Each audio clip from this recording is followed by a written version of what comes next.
In today's video, I'm going to show you the common mistakes that I see B2B service businesses make when they're trying to scale their business, when they're trying to acquire new clients effectively, cost efficiently, and consistently.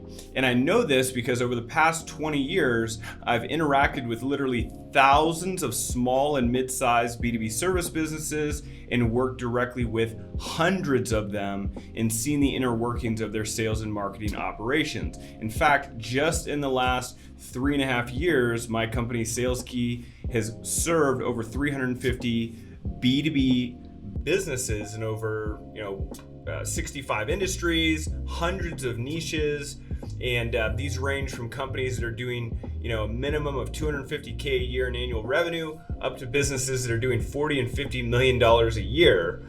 And we hear these mistakes on a weekly basis, and so I want to share these with you because I promise that if you stick around to the end, you're going to, not only identify at least 2 or 3 mistakes that I guarantee are costing you sales right now, and also some things that you can do, actionable ideas that you can begin implementing in your business right now to start improving your sales results. Let's get into some of the common mistakes here. Probably the number one mistake is companies do not have a systematic sales process. So just think about it like this. If there's a journey all the way from your ideal prospect not knowing who you are to the first transaction taking place, where they go from potential client to actual customer, and then beyond that to where you're actually expanding the business with them, you're solving more problems for them, or you're retaining them longer, which increases your LTV or your lifetime customer value,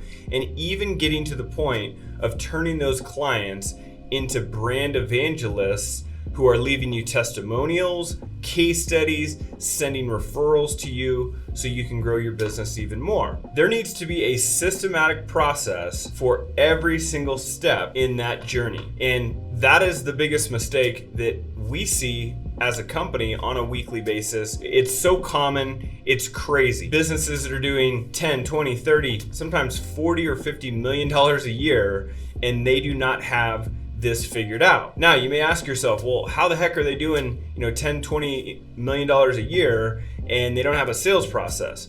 I'll tell you, and it's strange, but it's true. Oftentimes they will have gotten like 90% of their business from referrals. Oftentimes what happens is there's an executive who's worked in an industry for a really long time. He or she has got a great personal network. They're an expert in their industry. They start a company.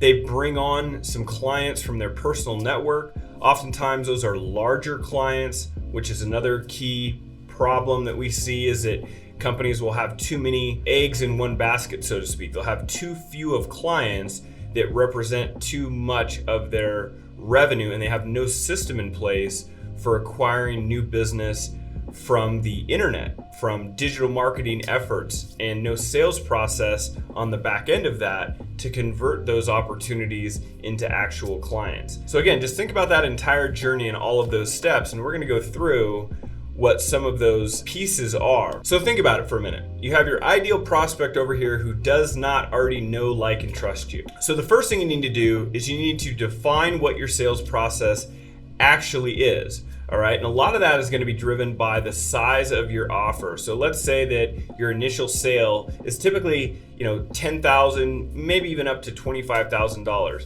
You can oftentimes get that done on a single one-call close. But in many cases, you're still going to have maybe 2 steps for that. You're going to have an initial call, we call it a discovery call, an introduction call. Some people do a triage call first, but let's say that you have that initial call. That's where you do your discovery, and there's a process and method that we teach of how to do that. effectively. That's where the bulk of the selling gets done. Then maybe you have a follow-up call where you're going over the proposal that you sent them, and that's where you close the deal. So you first start by defining the stages in your sales process. Keep in mind that even if you have, let's say, a two-step process, like your deal size is anywhere from say 5 to like 25K, and you have a two-step process, that doesn't mean that you won't necessarily have some instances where you have 3 calls with a prospect, or maybe even 4 calls to get the deal closed. But you need to start by defining a simple set of stages or steps in your sales process. Once that lead has been generated, they move on to that first call and then to the next calls. You need to define what that looks like for your business. And some of the key components that are missing, again, if you go back to that journey we talked about at the beginning, but the most common ones are they don't have a process established at all. They're completely winging it. So they'll get like a lead through a referral, and then they just get on the phone or web conference and they just wing it. They don't have a script that they go through. And with B2B consultative selling, which I've been doing for 20 years at this point, you don't necessarily have a script that you read word for word, but you have a script with a framework that you follow, and you follow it the same way every single time. I could create an entirely separate video on the importance of that and how to do that, but that's really important to have scripts and SOPs, standard operating procedures, for every step in this process. So that's one of the most common mistakes, is they don't have those scripts, they don't have those SOPs, they're not tracking the right data, and they're basically winging the whole thing, and they don't have a systematic process outlined in advance for what happens at every single stage, from, again, generating the lead to booking the call to the initial transaction, and then even beyond that, creating a growth map for that client where you can either solve more problems for them through additional products and services that you offer, or through simply making offers to them that will extend the lifetime value of that client. One example of that is, let's say you only have one service and you charge monthly for it. You might create an offer where if they pay for 12 months in advance, they get a discount, and you make that offer and you collect more cash up front and you lock in that revenue rather than relying on potential future revenue. It's just one simple tweak right there. Many of you watching this video may have multiple different services that you can offer your clients. Like us, for example, we're a growth consultancy that offers done-for-you digital marketing services. So we handle the whole kit and caboodle to install systems for our clients that help them with this entire process that we're going through. Part of what they need is lead generation on the front end, which basically everyone does, even if they already have good, strong lead flow. When we talk to companies that are growing, they have strong lead flow, they're always looking for new channels to increase their lead flow, expand their sales teams, and more, or to diversify their lead channels so they're not overly reliant on a single channel for their leads. But we may solve that one problem for them initially, and then maybe they need help with their sales process. So we intervene there and we help with that. And then maybe down the road, they want to create a more sophisticated front-end marketing system, which includes maybe paid advertising, SEO, changes to their marketing funnel, landing pages, retargeting ads, and things like that. We can help with all those things. But when we start out with a client, we typically don't offer all of that to them on the front end. We go in with an entry point offer. This is kind of off topic a little bit, but this is really helpful and useful. If you have multiple services, you need to find the one service that's like your entry point offer, the one that your market is most responsive to. Because if you go out there and you say, hey, we just like I just described, hey, we do SEO and paid ads and all that. No, what we go to market with is usually our outbound done for you LinkedIn lead generation offer, because we get a very strong response from that. And then when we're taking our clients through that journey, we lay out a growth roadmap for them, which prepares them to partner with us for the long term, because that's just our model. I'm hoping it's your model as well, because it's a much better model to have than high volume, high churn. We look to partner with companies for long term, solve multiple problems, become such an integral part of their business that it's difficult for them to leave because we solve so many problems for them.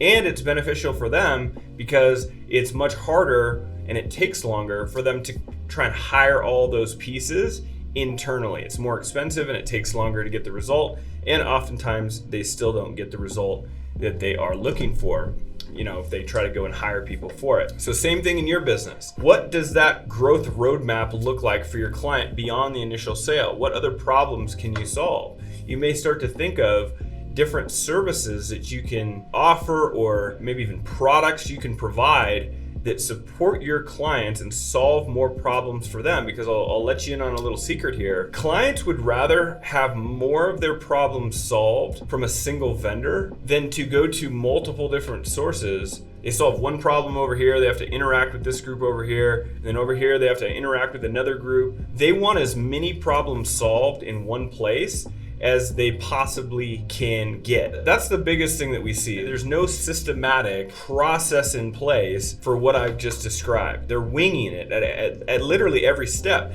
And I'll tell you this, once you define those main stages of your process, you have to actually have and be tracking the data for each of the smaller steps in between the major steps. So for example, let's say you generate a lead and a lead doesn't book a call right away. Well, you need to have a process in place for following up with that lead.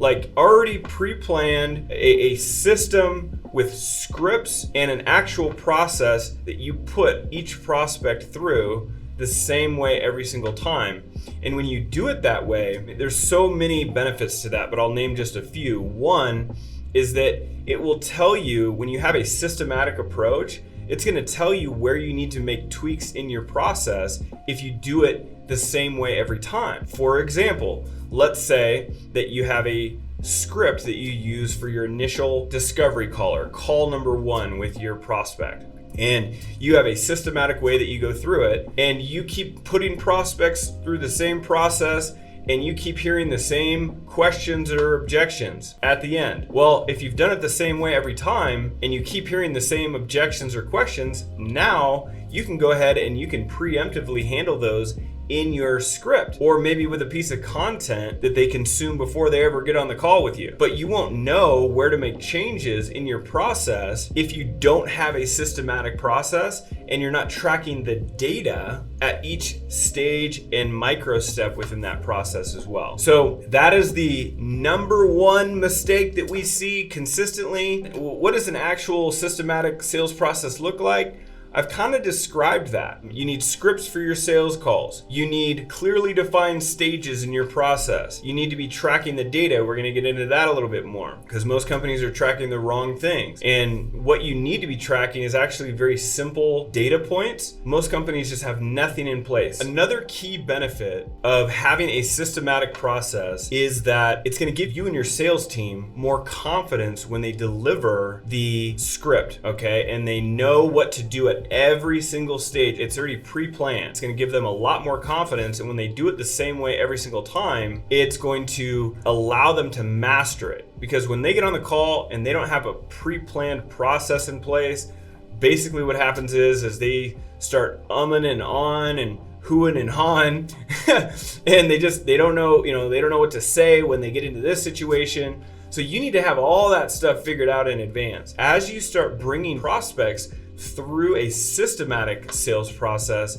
you're going to begin to uncover, again, the common objections and the common questions that they have. And then once you start hearing those common patterns emerge and seeing them, you can then start to craft responses to those common questions and start to identify where in your process things are going off track. Where are you losing people? And this gets into the data tracking part.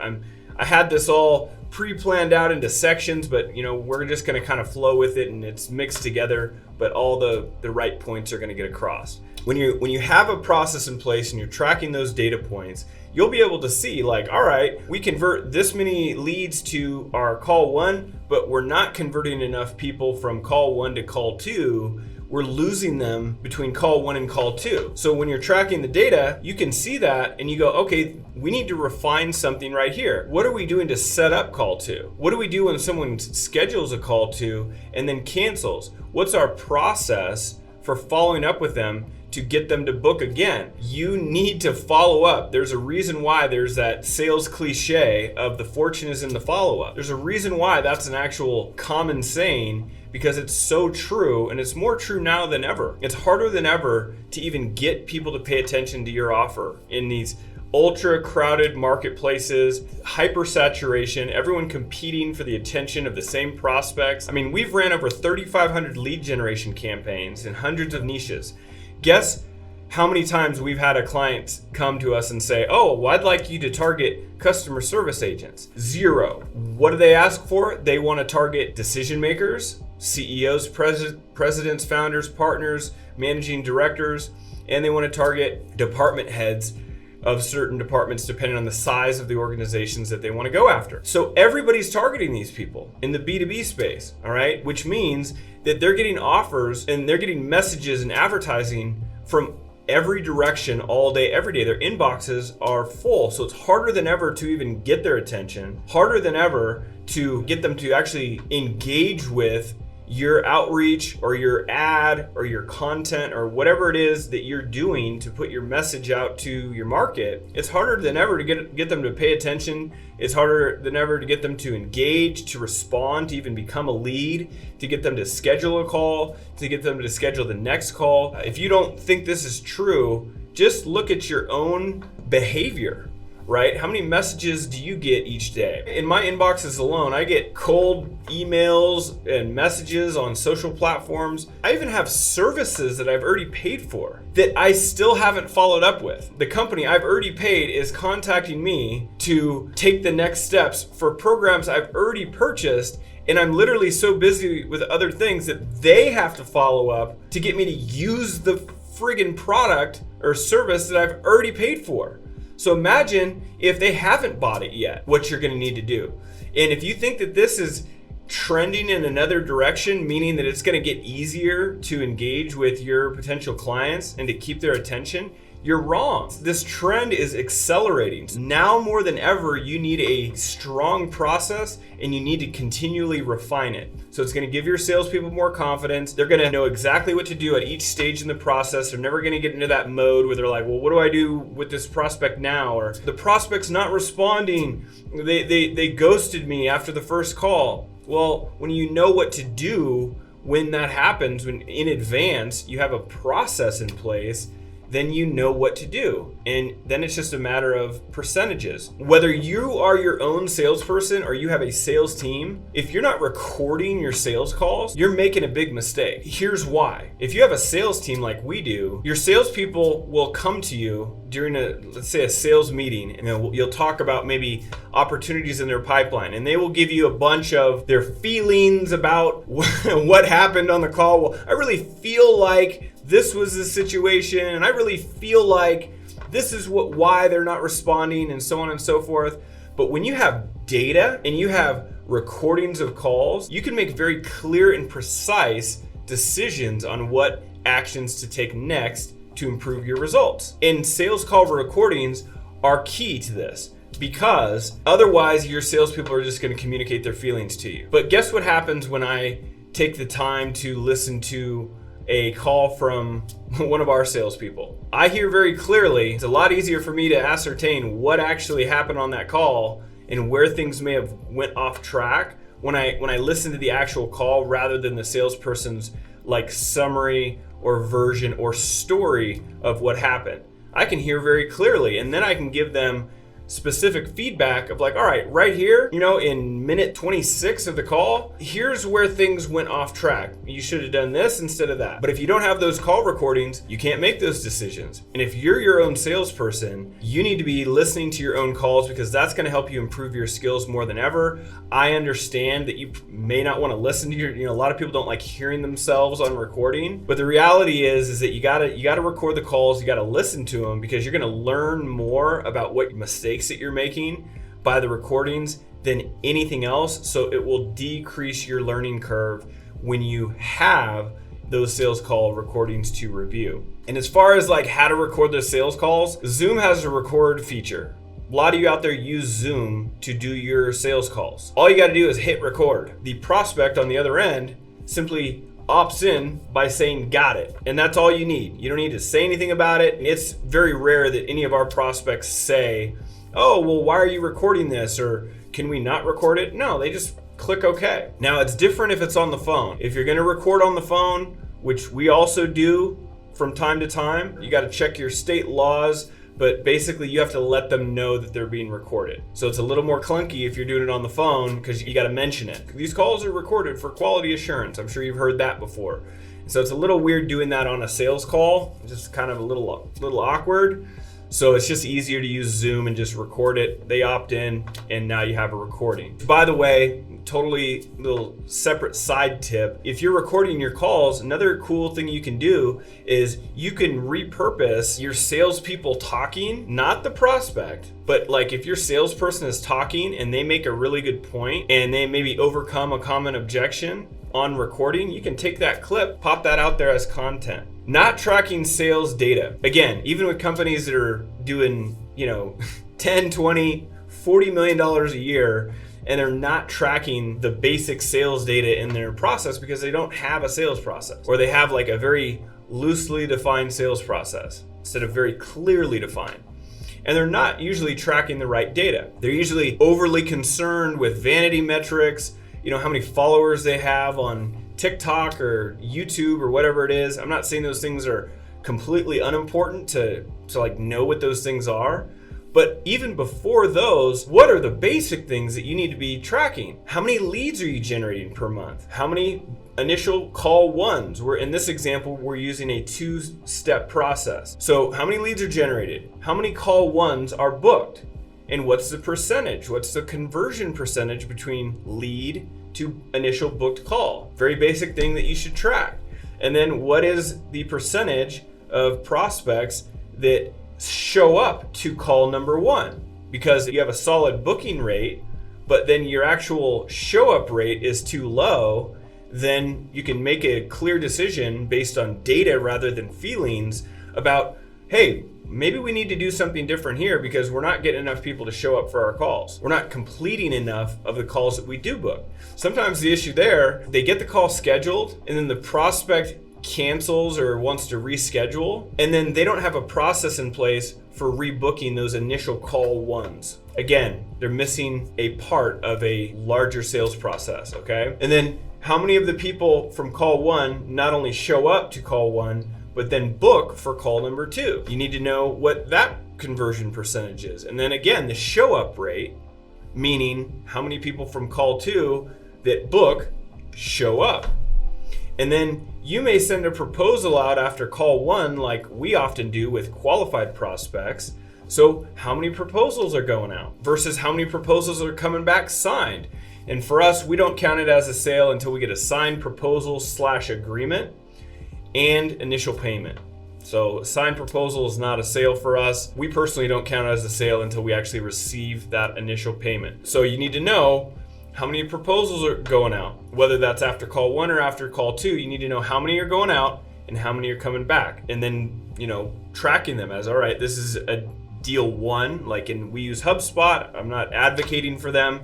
Their free version is honestly great if you're just starting out, so I recommend that, but there's tons of great CRMs out there. But we use HubSpot, and once that proposal goes out and they go through our process, they either go to close 1 or close lost. And the key thing there is not only tracking those metrics. What we talk about a lot in our sales meetings is there's 3 roads that a prospect can go down. The best obviously is a yes if they're a qualified prospect. The second best is a no with a clear reason why they did not move forward. And then a distant third is a maybe, which you should try to avoid at all costs. Right? It happens sometimes where they keep pushing it into the future, and you need, again, a process in place for following up with them, because there's deals that we close on a weekly basis from leads that were generated sometimes as much as 2 years ago is when we initially generated that lead, and then maybe we had a call with them, they went dark, we kept in contact with them, we re-engaged them, then the timing was right, and then we closed the deal. So you need processes in place for all of these things. You need to be tracking these things. the data points between all of them. So these are some of the most common mistakes, and this should be priority number one. There's two categories really, all right? Super small businesses, they're just trying to like generate more customers. And so they're like, well, how do we do that? You know, like we've run out of real estate, so to speak, with our personal network. So how do we generate more? How do we generate more business, right? And typically their thought process is, you know, they start thinking about like, how do I make my website better? You know, I need to post more content. And I'm not saying again that those things are entirely like unimportant, but if you don't have the sales process, okay, let's say you have a better website. Let's say you have a better content strategy, which in my personal opinion comes after you have solid lead flow. Typically you want to do outbound first because it's most cost effective. I think in one of my other videos I covered some of the differences. It's coming soon, don't worry, just subscribe to the channel and you'll get it. But the point is that they're commonly kind of putting the cart before the horse. They're talking about, you know, spending money on making their website more fancy, as if you build it, they will come sort of mentality. No, they won't. A website in most cases is nothing more than like a pretty online brochure. So no, just making your website better is not going to generate leads for you. Similarly with content, most companies don't even do content correct. They post the wrong types of content. And content is a long-term strategy, and you need to know what you're doing, and there's ways that you can optimize your strategy for that. But that should come later. If you're worried about those things right now, and you don't have those other things that I've been talking about in this video already outlined and processes in place, you're putting the cart before the horse. And I'll prove it to you. Let's say you have those other things. You're posting content, your website is beautiful. Congratulations. You get a lead. Now what? They enter your sales process, which highly likely, if you're watching this, non-existent or has major gaps in it. All right? So let's not put the cart before the horse. Let's put the right things in the right order, do the right things at the right time. Take what has been learned from literally 20 years of experience, interactions with thousands of B2B service businesses, small to mid-size, working closely with hundreds of clients in hundreds of niches, helping them generate literally over $63 million in new revenue in just the last 3.5 years, and that's growing on a weekly basis, condensed down into practical steps that you can take to improve the results for your business right now, whether you're already doing, you know, $10-20 million a year, but all your business has come from referrals and you're just now trying to figure out this internet thing, okay?